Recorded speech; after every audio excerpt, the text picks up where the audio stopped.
Welcome to another edition of the Inside the FLX podcast, tackling issues, talking events, and much more here in the FingerLakes1.com studio on the top floor of the North Park building in Seneca Falls. Today we have Chad Lahr, owner and operator of Community Proud Apparel, in studio to talk about his businesses, the Finger Lakes, and a shirt that probably everyone has seen before. Chad, thanks a lot for being here. Thanks for having me. I'm excited to be here. So obviously, a lot of people have probably seen the I Heart FLX shirts, but before we start talking about that, tell us a little bit about yourself. Yeah, sure. I'm a Geneva native, born and raised in Geneva. My father had a house in the east side of Seneca Lake, so grew up hunting, fishing, definitely enjoying the Finger Lakes area as a whole. Obviously, you know my wife. She does the weekly show here, Chad Lahr. Yep. And we have two boys, 9 and 7. Colby's just starting contact football here, so that's exciting. Big football fan. And my other little guy, 7, he's playing some soccer right now. Right. But, awesome. Yeah. So what is Community Proud Apparel? That is the business that's sort of the forefront of this whole discussion, obviously. Yeah. But tell us a little bit about what that is and what that entails. Yeah, so Community Proud Apparel, that's kind of definitely the business that I work day to day. And we offer custom apparel. We have a full line catalog. We have everything from t-shirts, hooded sweatshirts, caps, bags. We offer embroidery and screen printing services. We do everything from the Geneva Little League to corporate outfitting to different car dealerships and different things like that. We're located right in downtown Geneva at 1 Franklin Square, the big white building on the end of Seneca Street. We're on the 3rd floor. And we've been in business just over a year now. It's been pretty exciting to be able to open up something in my hometown and have it be pretty successful. So that's got to be my question. Where did the idea come from to start an apparel business? In downtown Geneva, it seems there had to have been some sort of process for you to come to that idea. Yeah, I was actually working a job, and I learned the industry. I covered all of New York State and learned kind of the ins and outs of the industry, really kind of fell in love with it. Obviously, it's a need that's not going away. Right. And just had kind of the connections to be able to pull that together, and that's how it started. Okay, so I Heart FLX, these shirts that everyone sees, where did the idea come from? What did how did that even come to be? And obviously, did you expect them to take off quite the way they did? Yeah, the I Heart Finger Lakes, it really was unexpected how successful I think it's become so far. I have a friend, partner in the business, Gordon Lahr. I run day-to-day operations, but when we started this, we always had wanted to partner in business in something. Yeah. And we'd always would brainstorm. And I remember the day we were on the phone, it was late at night, and I said, Gordon, the easiest way we could do something together was with my connections if we had a cool T-shirt design. Right. And he said, well, actually, I drew something on a napkin about 3 years ago. It's in my drawer at my house. So I'm like, send it over, And he sent that over in a text. And immediately, that's amazing. Let's go for it. So within 24 hours, I had my graphic designer make that logo. And we had the first couple shirts printed a couple days later. And I think it was the following week we went out and obviously testing the waters. We went to, I believe it was 7 different wineries, 7 of the bigger, well-known wineries that people would know. And they met us for the first time at each winery. And we walked, that end of that day, we had 6 out of 7 orders in hand for shirts that people were buying 50 to 100 the first order. So we knew we had something pretty exciting, to have that response. And it kind of just has rolled from there. So obviously they're not just in a few wineries now. They're almost everywhere you go. Golf courses, literally any kind of store you could imagine that's owned here in the Finger Lakes, it seems to be they're there.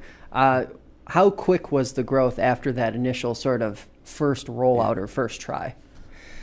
It was pretty fast because I knew, obviously, living here, the biggest, we were calling it a tourist shirt. Right. So we wanted to hit the market and make sure that we were in people's shops or the breweries or the different retail stores before the heavy tourist season. So we just really went out and blasted the market, and I think we're in 49 locations now, from Skinny Atlas to Bristol to all over the different areas of the Finger Lakes. But breweries, wineries, retail shops, it's been amazing. Now, every so often, and more than every so often, you're scrolling through social media and you see someone wearing the shirt. And it just seems that it's almost become like kind of a badge of honor thing here in the Finger Lakes. Take a picture of yourself wearing the shirt, and all of a sudden it's on your guys' Instagram feed. It's getting shared. It's getting likes. What has that side of it been like, sort of the digital appeal? Because it seems like equally important to the shirt has been this digital presence that's come along with the whole I Heart FLX thing. I mean, has that been something that you guys actually put effort into, or is that just something that naturally happened?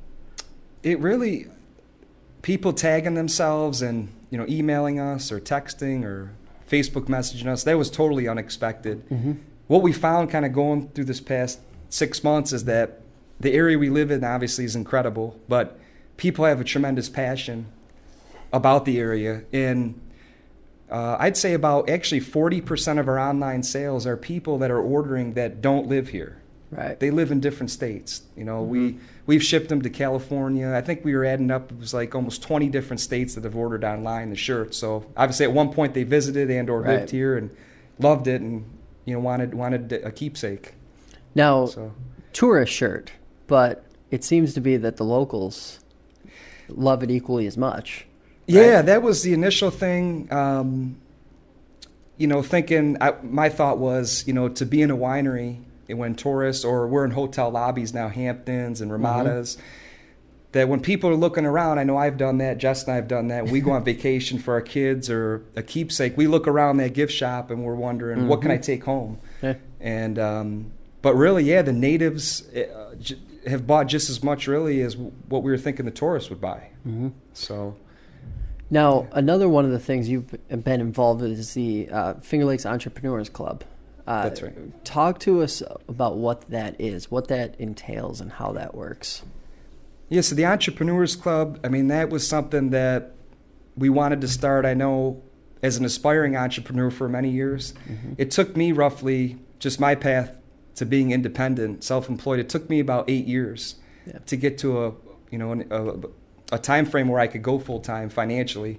Mm-hmm. And in that time frame, I just felt there wasn't really a good support system of at least people I knew or organizations that could help someone to, what is a DBA? What's an LLC? What's a partnership agreement? When do I need one? Mm-hmm. Some of that mentorship along the way, maybe where I could have excelled my journey, in a faster time frame if we had that outlet. So really what the Entrepreneurs Club is, we rotate different trainers. They have 15, 20-minute different training topics. We have the meeting every other month.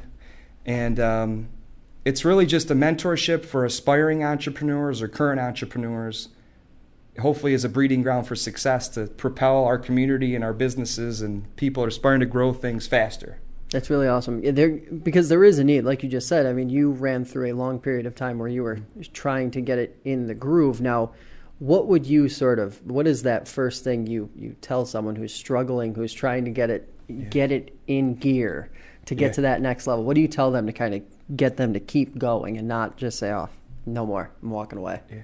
I think a lot of the things people second guess themselves, and if there's someone that they can connect with and talk to, maybe that they hopefully meet at one of our club meetings, it's really just having the confidence and also really taking action. Mm-hmm. I think a lot of people have good ideas, but you never see them because they're too scared to take action because they don't know what to do or where to go or how to facilitate the service or the product. And so that's the goal with the club, is to try to, basically have something together, a framework people can go. Now, and you guys also, if I'm not mistaken, highlight a business or someone who's trying to start a business or something along those lines. Talk to us about what that entails and how that works. Yeah, so through I Heart Finger Lakes, we have set up a video series where each month we highlight 1 to 2 businesses for free. Mm-hmm. And we go out and we'll do a video tour of their business and do a free interview. Mm-hmm. So we just figure if you help enough people kind of get what they want, then it's just the way nature works. It comes back to us. So well, and it speaks to the whole exposure side of it too. I mean, that Yeah. has to have some sort of impact, because through your various ventures, you have really developed quite the social network, so to speak. Yeah, I mean, with the day and age we're in, with Instagram and Facebook and Snapchat and the stories, I mean, we're trying to really maximize all that stuff. So it's definitely good marketing for us, obviously, with the brand. It's getting it out there. It's helping people. We're cross-marketing and, Right. Stuff like that. So Now, another one of your guys' ventures, you and Jess both take part in this, I believe, Vino and the Beast. Yeah. That is quite large. That Yeah. is, it's sneaky how that is actually quite significant. Last year was very large for you guys. Successful, I'm assuming. Oh, yeah. Tell us a little bit about it.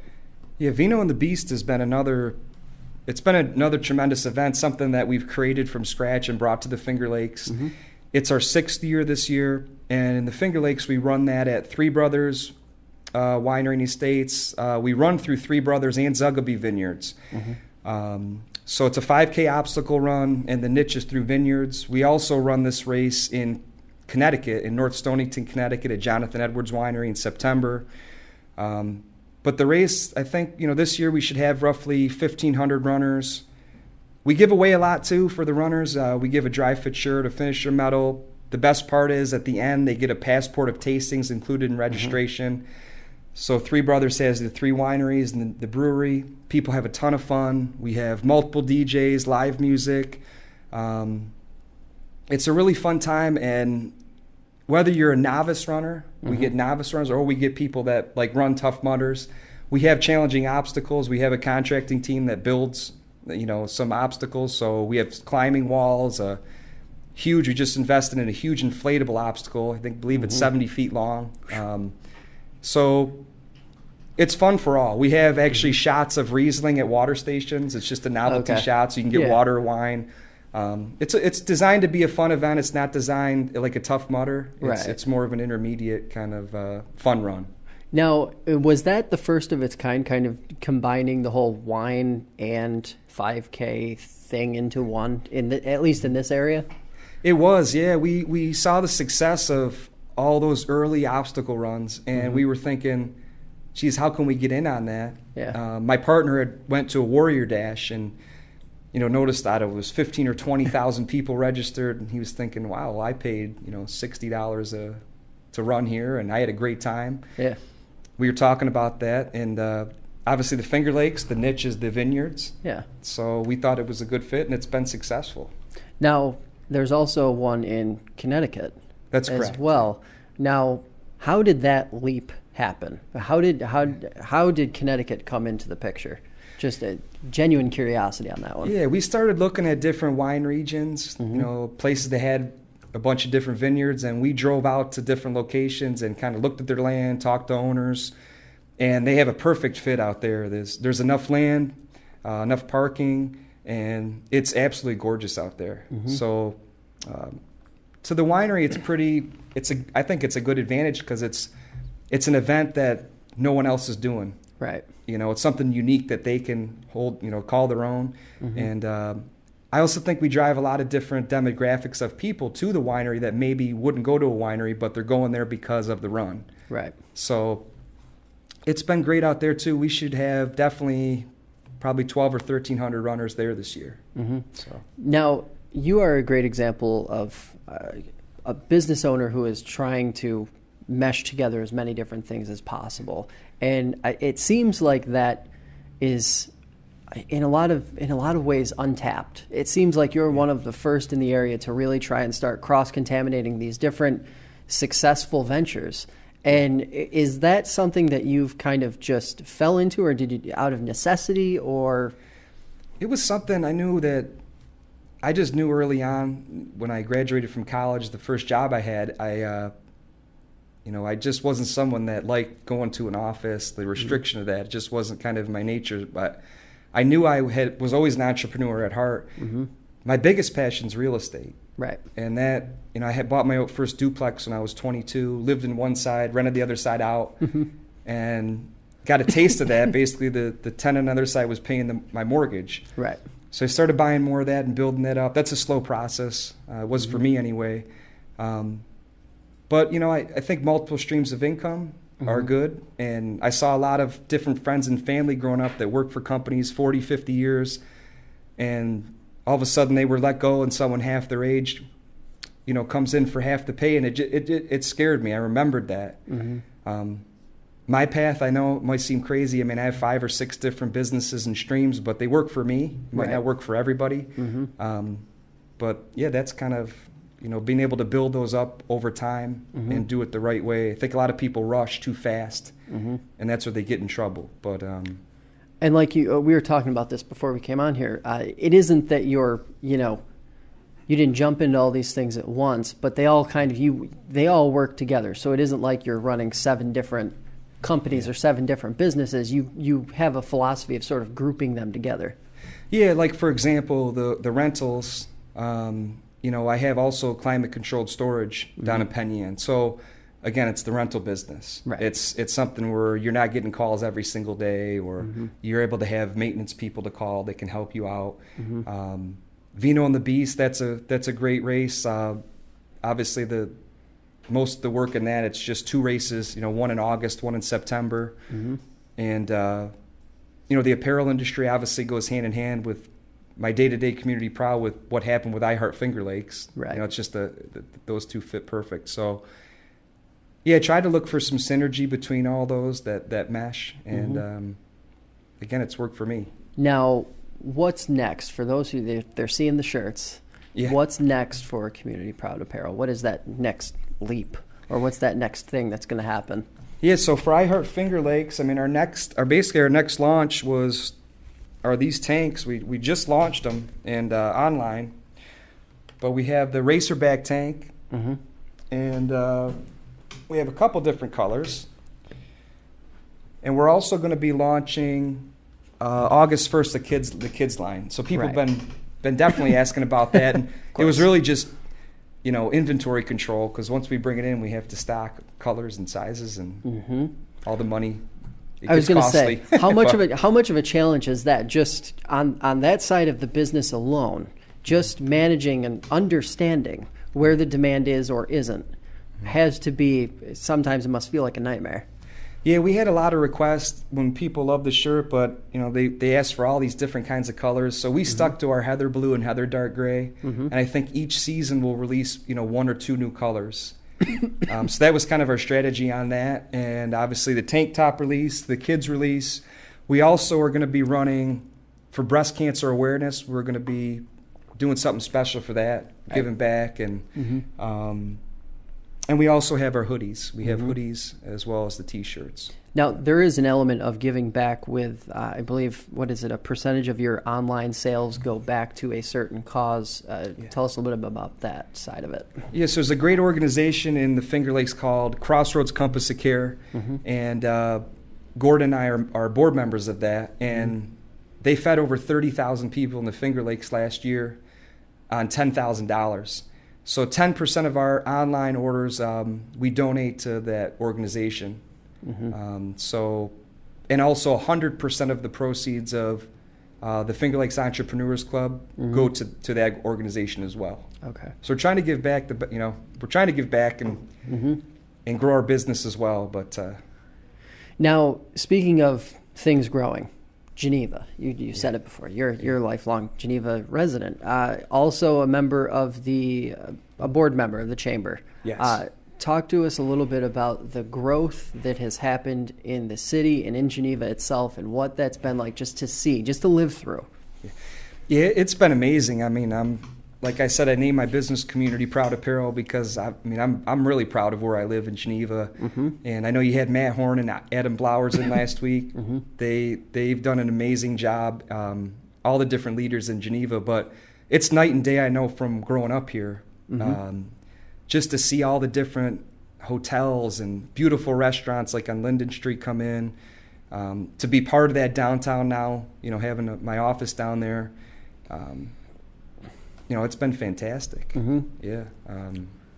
What is it like talking to, so you have that side of it where you in some ways you're representing the chamber, and you're having to be on that level of communication with other business owners. But I just wonder, what is it like talking to other business owners and hearing the other positive stories? Yeah, it's nice. I mean, the chamber, they do amazing things in Geneva. Being able to be in on those board meetings and hearing the top other elite leaders of business in the area, everybody's so excited. I think it's viral. It's catching, everybody's excited. The excitement's catching all over. And people's attitudes are changing. There's way more positivity. And yeah, that's really the consensus I've seen from being inside the chamber and being in those board meetings. And it's definitely refreshing. I have to ask, Linden Street. Yeah. Is it blown away your expectations as well, I assume? Yeah, I remember walking through that street, and it was something you didn't either want to walk through or you were sprinting through. But yeah, that's just spent a lot of time enjoying myself and Jess and I down there. Yeah. I mean, between all the restaurants and the wineries and bars and more stuff coming, I guess. I know Three Brothers has a new restaurant going in there. So for those of you for the people out there who might be thinking about something they want to try and take to the next level, what is that first approach? What is the one thing maybe you wish you knew 8 years ago, 12 years ago, however long ago it was, that would have helped you get to where you are now a lot faster? I think there's two things. Number one, like I said earlier, is to take action. I'd like to say strategic action, because sometimes people jump in too fast, but as long as you have a good game plan and, taking action just in general, and then number two would be to find a mentor, to find either that group or person. I know that's what I didn't do early on. I couldn't find that organization or person, but early on, if you can get with someone that's been there and done that and where you want to be and to connect with them and learn, it's only going to make you propel faster. So now, your guys' website where people can actually buy the T-shirts and the sweatshirts that everybody sees, what is that? What is the address to that one? Yeah, it's iHeartFingerLakes.com or iHeartFLX.com. Okay. And that's where we have everything. Our T-shirts, our hoodies. We also have some koozies that we've launched. We have some wine koozies. Yep. And we have some car stickers, which you guys hooked you up with today. Absolutely. Well, we really appreciate you stopping by, talking to us.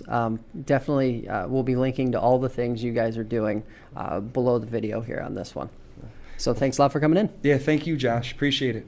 Well, that's going to do it for us today. We'll be back in 2 weeks with Seneca County District Attorney candidate Joe Sapio, which will definitely be an interesting discussion. Inside the FLX airs Sundays at 7 p.m. on Spectrum Channel 12 and is available on iTunes, Stitcher, and the FingerLakes1.com app. Thanks for listening, and we'll see you next time.